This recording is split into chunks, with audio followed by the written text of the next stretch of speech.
Hey, so I just wanted to give you guys a little update, show you how my NaNoWriMo is coming along.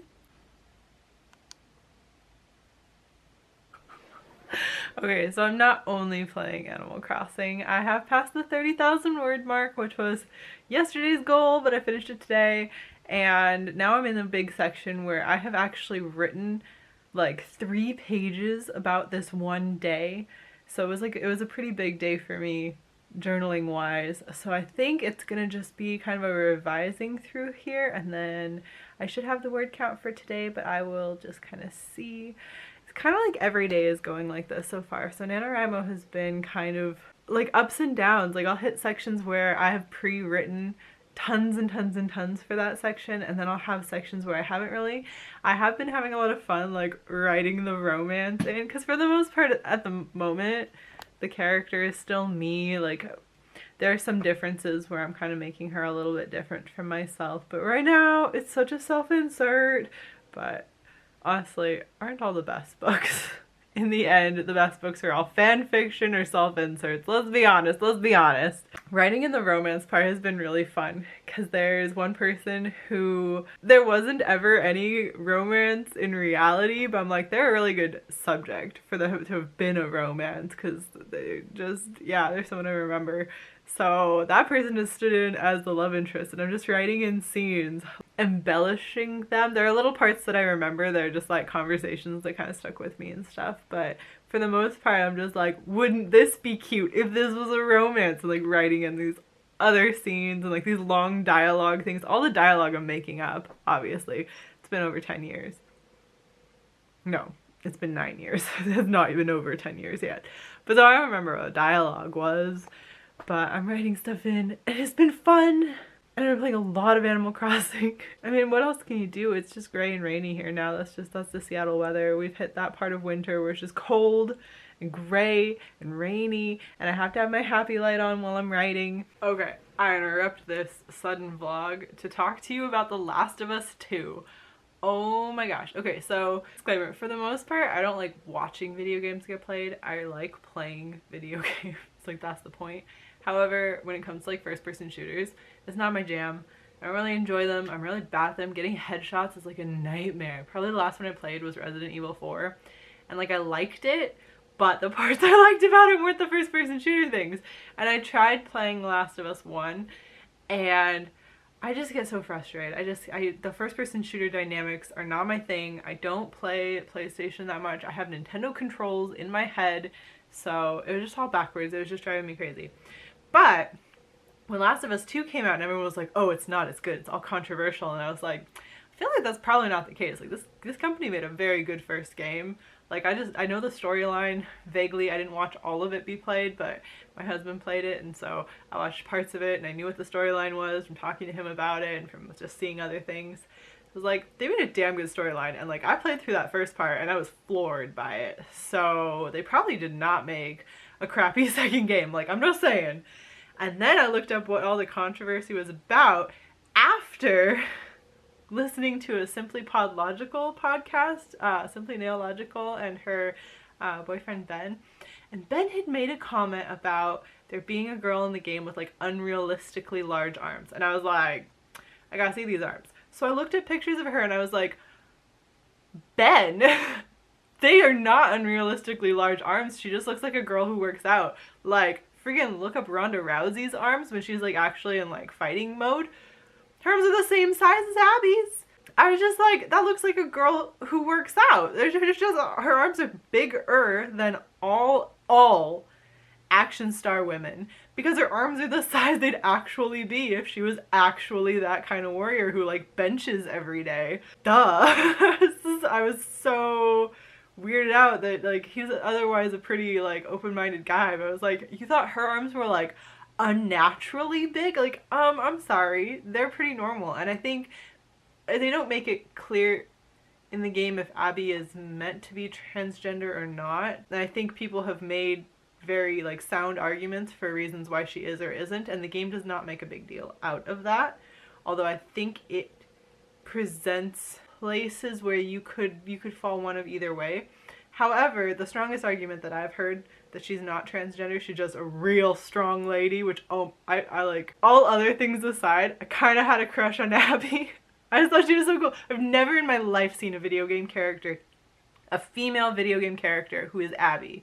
Everything about her was so unique in every way. Like I've never seen it done before, and it made me like so, I couldn't help but root for her, which is, but anyway, okay, back to like the thing that was the strongest argument is that there is another transgender character in the game who is played by or like they did the like face modeling.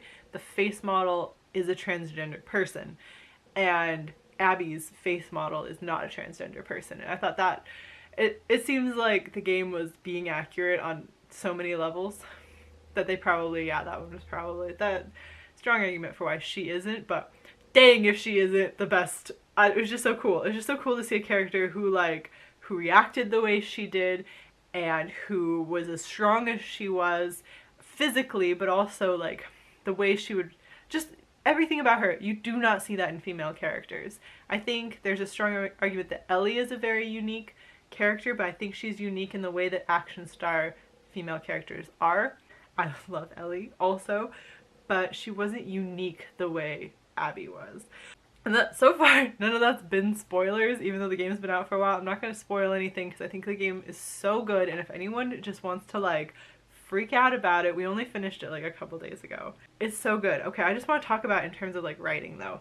Let me put down this tea because I keep switching hands, which is probably distracting. I like how the green of this green tea looks on the camera, but also like it's really hot. It's kind of burning my hands.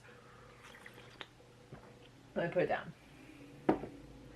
Okay, I want to talk about, there's a thing that the game does that it does really well, and I'm going to try and talk about it without doing any kind of spoilers, but there is like early on in the game, it becomes clear that you're playing from two different perspectives. You're playing from Ellie's perspective, obviously, but you're also getting times where you're playing from Abby's perspective, and it's so genius, and I do not know if you can do the same thing with writing that they were able to achieve with this video game, which is that because you're in two different perspectives, they are like setting up this ability for you to hate another group, where they're just the bad guys, like they'd be in any video game, like these people are the bad guys, but they'll do a thing where like you'll kill a bunch of people and they'll say each other's names. Like the bad guys will call out each other's names, especially during a certain section of the game where like you're getting bad guys' names left and right. Like if you just shoot like some NPC and they look like the last NPC you shot, well, this one's name was Claudia, you know, like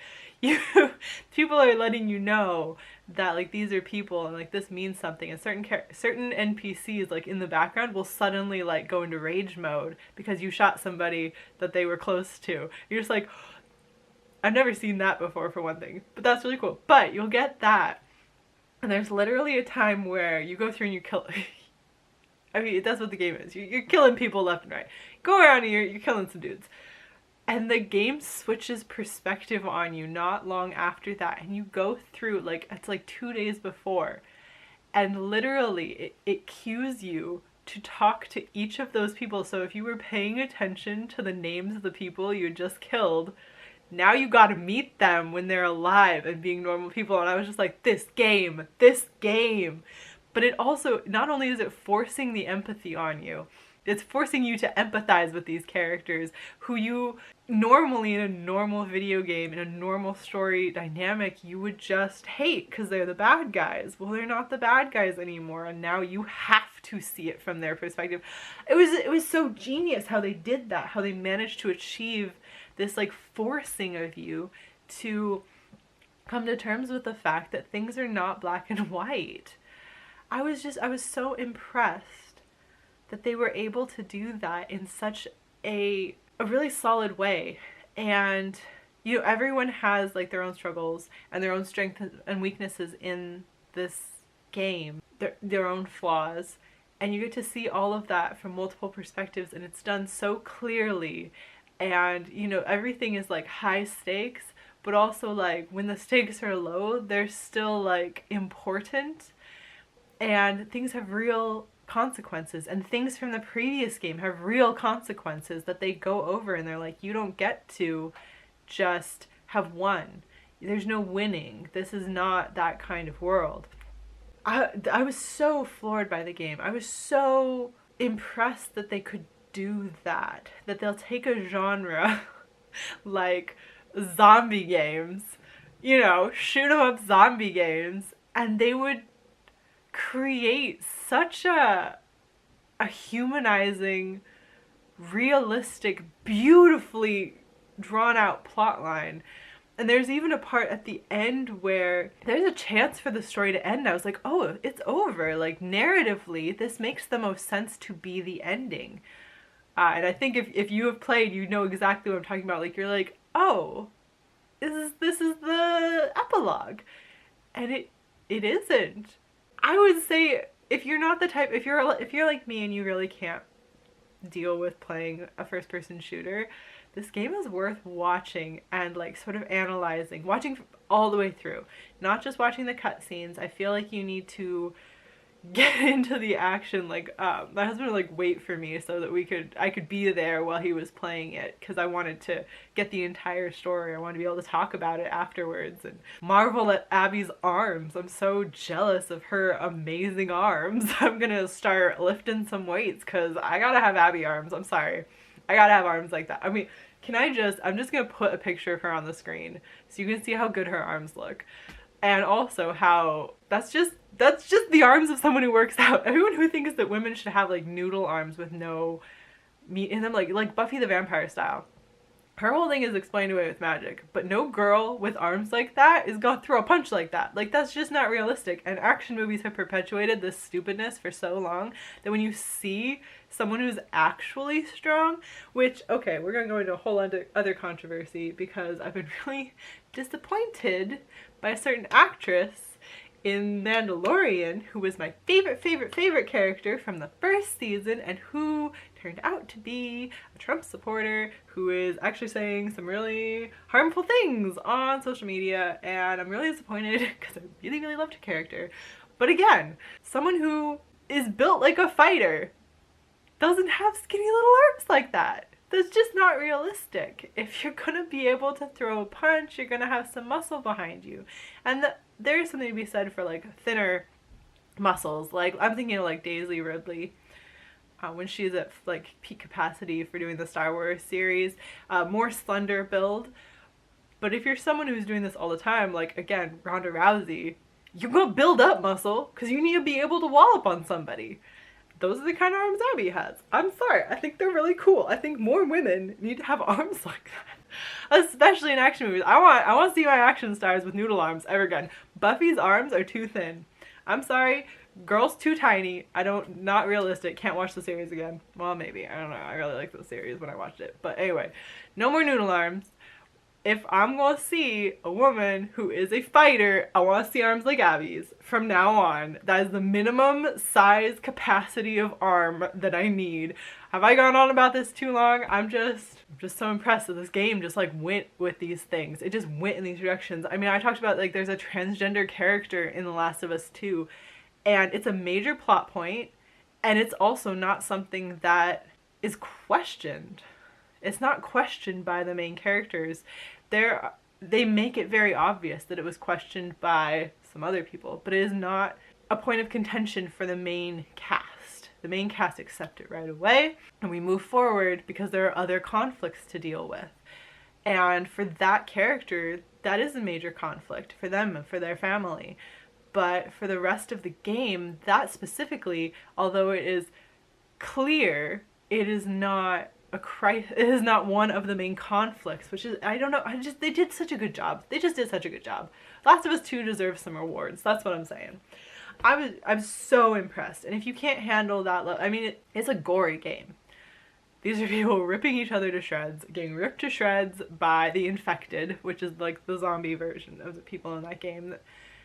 There's a lot of like high stakes consequences for things, and there's a lot of violence. You are killing people. You're killing people who are either infected and thus no longer people. You're killing people who are trying to kill you. Some of the time you're killing people and they're not even trying to kill you, and it's not all that. I mean, there's all kinds of things going on. There's a lot of different factions. There's a lot of different groups. But at the same time, it gives weight to every single one of those things in a way that I'm just saying, this needs to be studied or something in the writing community, like how they managed to do that in such a genius way. And I wonder, and if you have any thoughts on this, definitely leave a comment down below, because I just keep thinking about it. Like, how do you inject the same level of forced empathy on someone as The Last of Us 2 manages to do? How do you take someone who you have set up a bias against and force a reader to fully empathize with that character the way that it is managed in a video game like this? Like, if someone has ideas for how to do it on the same level, and if you've played, you know what I'm talking about. If you haven't played, you might be looking at this from too light a perspective. And I will say also, like, if you play both, like, you kind of need the background of one in order to feel the same way about two. Yeah, if you happen to, like, know what I'm talking about, let me know, because it's so good. And I want to just talk about something else while we're here. This is just gonna be chatty time. Let's see if my tea is cool enough I can hold it for the rest of the video. Here we go.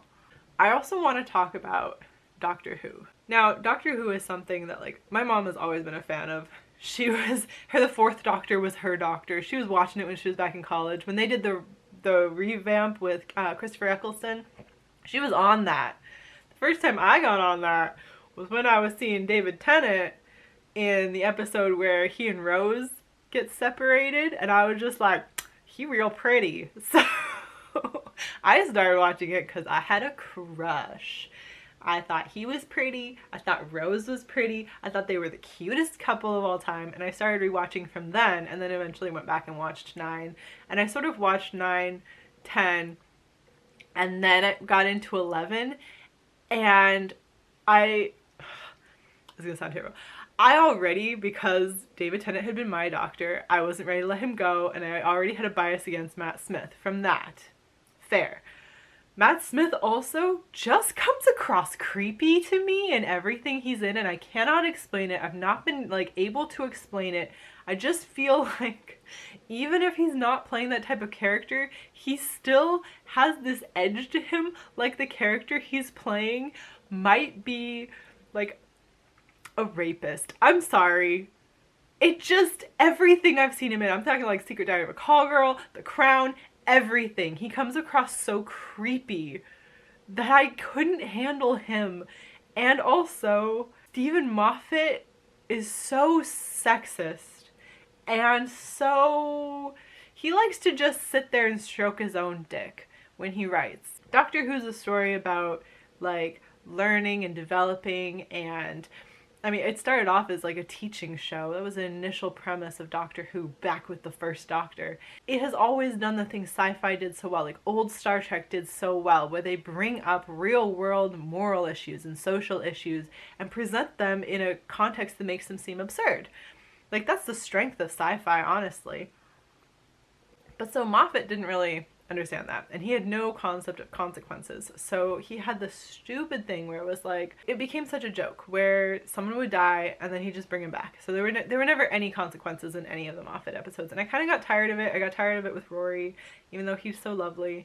I realized later on in his seasons that the reason I didn't like Amy Pond was entirely because of him. I had thought Karen Gillan couldn't act for like a while, and then she stood up and showed that she was actually quite a good actress, but he had not written a good character, and he constantly tried to make her a lamp, a sexy leg lamp.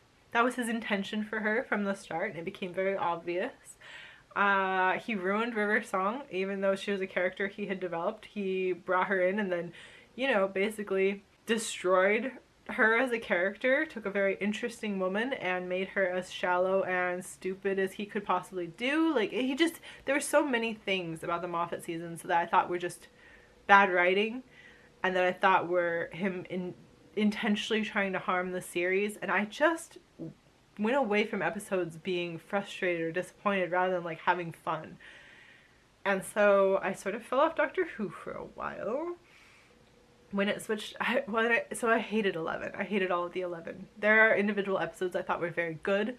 I thought some people acted very well, but I hated all of that, and I know it's because Stephen Moffat was such a terrible showrunner, because I can tell when someone else was directing and writing episodes that the episodes were better. And when Peter Capaldi took over, I think he must have had more clout or something in the industry, and he must have been able to stand up a little bit to Moffat, because out of nowhere, Clara developed a personality when he took over, and I was like, that, it has to be partly his influence. It has to. And then the season with Bill was good until the end, which was all Moffat, and it was awful. That ending, Peter Capaldi's, like, the last, what is that, like 4 episodes or something? They sucked. It was terrible. The whole, like, spaceship with the, like, time thing going on, the more you sat and thought about it, the less sense it made. It made no sense. I could not make it make sense in my head. The whole thing was so stupid. I just was frustrated again. And so it was like this show that's so good that I love, that's been like this thing that my mom and I have in common. Actually, my mom's just a huge sci-fi nerd.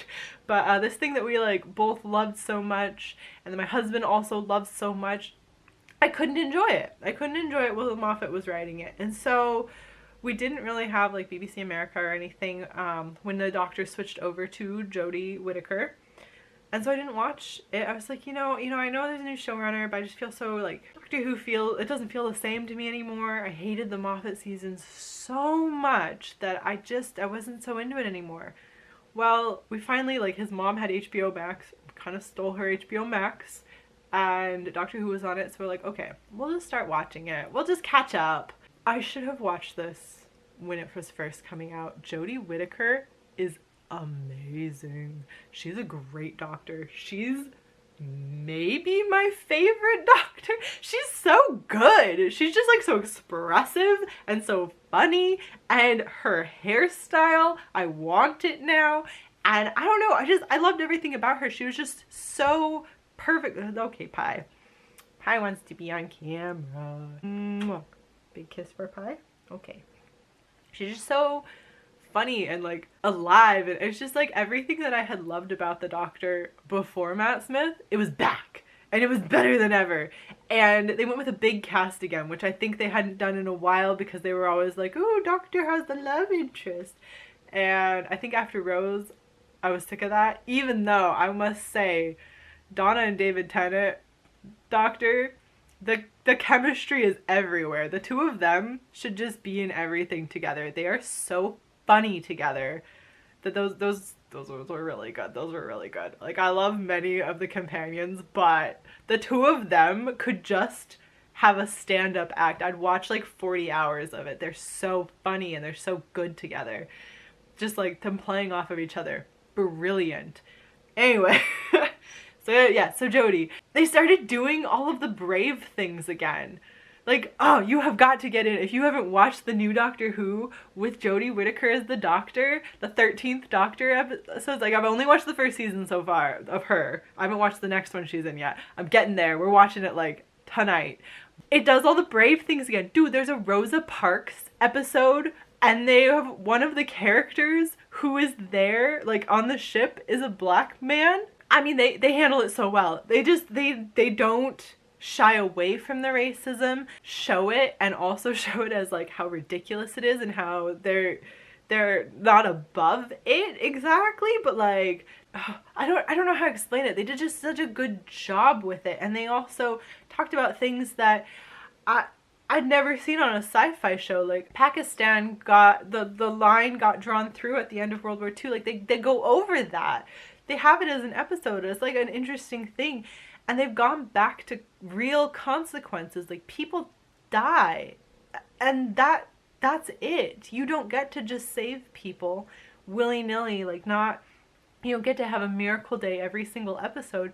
People die. There's real life stakes. And I just realized how good it is and how important it is to actually have real consequences for things and have real emotions shown. And it's been a breath of fresh air. It's just like, There's so much sci-fi that has now, because we have the technology for it, and I'm sorry I keep pulling this back, but my hood is heavier than the front and it just keeps like sliding back, so I keep choking myself with my hoodie. Anyway, sci-fi recently, I think mostly back in the day, it was a little bit ridiculous because you just didn't have the technology. You had to like put people in trash cans in order to make them an alien, and it was silly. So you got to tell these really good stories because it was gonna be a little bit camp. It wasn't gonna be super mainstream. Like, you were gonna do your best with it and it was gonna be fun, but it was more about the storytelling and really going into the morals. I mean, like, seriously, like old Star Trek, it was all about like talking about different societal problems and showing them in a different light. And, you know, it wasn't just boldly going where no man has gone before. It was learning. It was a science show. Science was strong in science fiction. And it's been gone recently. Like, a lot of it now, well, and for a while I had really felt like because we could do so much with computers, they really fell into the graphic part where they're just like, it's so beautiful and sparkly, and now we can have lasers and we'll just have these giant fight scenes. It'll all be very Star Wars-y, but not in the good part of Star Wars. Like in A New Hope is so brilliantly story told. It's just such a great strain of a story. You go back and watch A New Hope, not the director's cut. I don't know what the heck. They added in all kinds of stuff. If you can find the original where it's just like this clean, beautiful storyline, so good. But it's become very now just flashy. Like the new Star Treks are a little bit boring to watch. It's just a lot of explosions. I get tired. I don't know.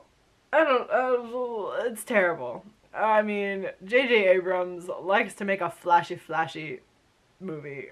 And it's boring. It's boring. These new seasons of Doctor Who got back into the heart of what I think is so good about sci-fi. I don't know, I'm so pleased. I'm so happy to like feel that sci-fi warmth again. That like thing that makes me love sci-fi so much is back.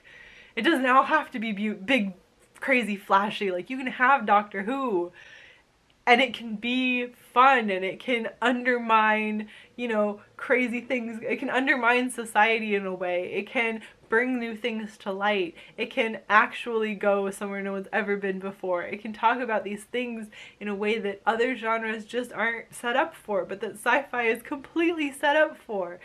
And I don't know why I took so long to watch it. I mean, here you are, Doctor Who with a like truly diverse cast. And sarcasm out the wazoo. Like, the one white dude is literally there to throw out the dad puns, and I am here for it. And all the other characters get to be so interesting. Other than what Ryan has some condition that they sometimes mention and sometimes don't. It has never affected him, and I was like, why even? It's like when you put a lisp on a character, and then in season 2 you're like, alright, it's too hard to make this actor use the lisp all the time, so magic cure! Is kind of like that. That's the one thing where I was really like, why did you even bother? There was no point to that. Oh well, even so, I'm so happy. I'm completely, like, now the 13th Doctor is now, like, my doctor. Bye, Tennant. No. I'll always love 10. That was my first Doctor. You always love your first Doctor. Unless your first Doctor was Matt Smith, and then what are you doing? Get on the Jodie Whittaker train. Okay, that's my battery going. I need to like get back to writing, I think. So I got my rants out. I feel better. I'm gonna go back to writing. Hopefully you are having a lot of success. And by the time I put this out, I think we might be up to 40,000 words. Okay, will you stop rolling? Oh my god. Pi is sometimes just super needy. Okay, anyway, I will talk to you again soon. Good luck to you and to all of us. Bye!